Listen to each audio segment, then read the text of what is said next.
Почитувани, документите кои што се јавно достапни јасно укажуваат дека само со хибриден режим е можно семејство на министер, доктор, односно директор на државна клиника и приватна фирма која што инкасира речиси 8 милиони евра од министерството можат заедно да имаат имот и да градат 5 касарни на водно и за тоа ниту една државна институција да не реагира.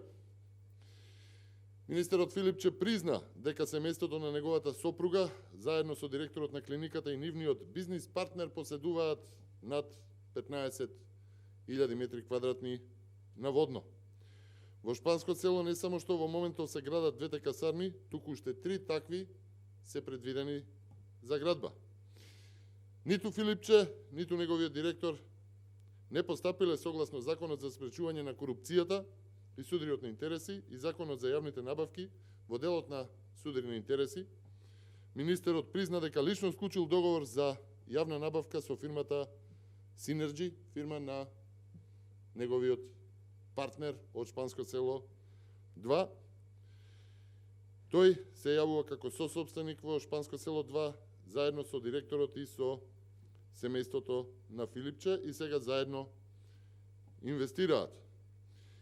Ниту пак директорот не постапил согласно овие два закони и потпишал договор за јавна набавка со Синерджи. Почитувани, следуваат докази нови, од кои што ќе се види можноста со купопродажните договори да биле измамени продавачите, а оштетени и буџетите на град Скопје и на општина Карпош. Почитувани, видно од сите купопродажни договори е дека инвеститорите купувале ниви по цени од 10 до 25 евра по метар квадратен, иако за селото Нерези уште во 2014 година е донесен општ акт за село и согласно член 12 од Законот за просторно и урбанистичко планирање, катастарската парцела представува градежна парцела. Па оттаму, уште од 2014 година, ова земјиште е градежно земјиште.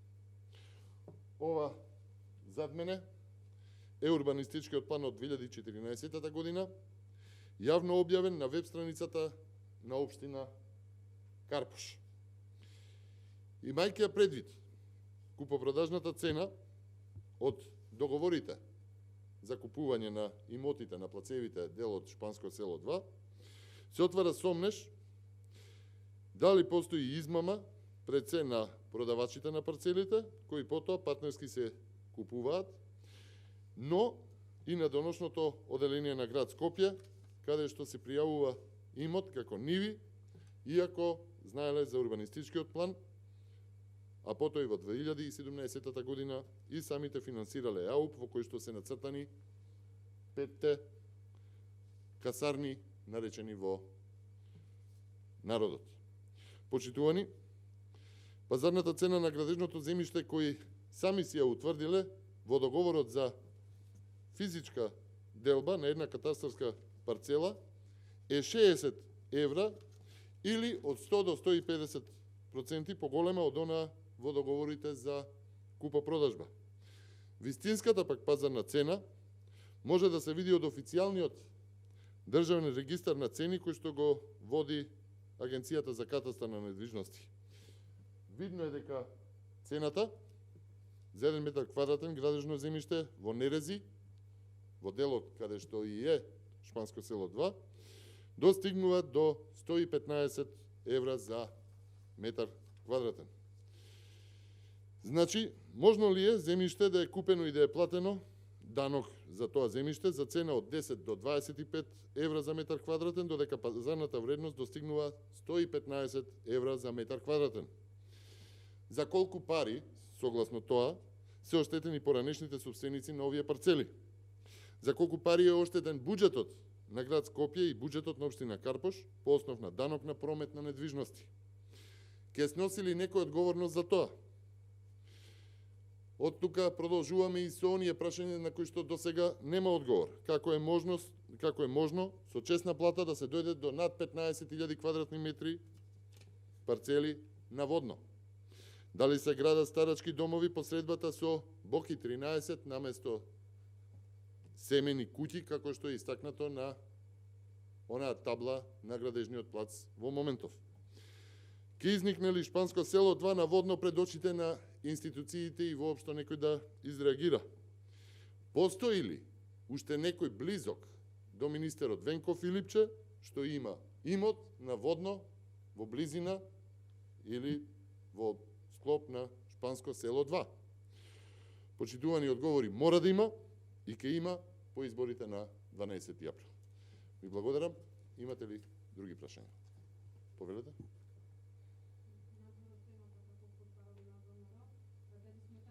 Движење БЕСА е уште опозицијска партија, бидејќи веќе постигна предизборна коалиција со СДСМ и дека на истата партија и припаѓа и членот на изборниот одбор и времето за рекламирање во телевизија.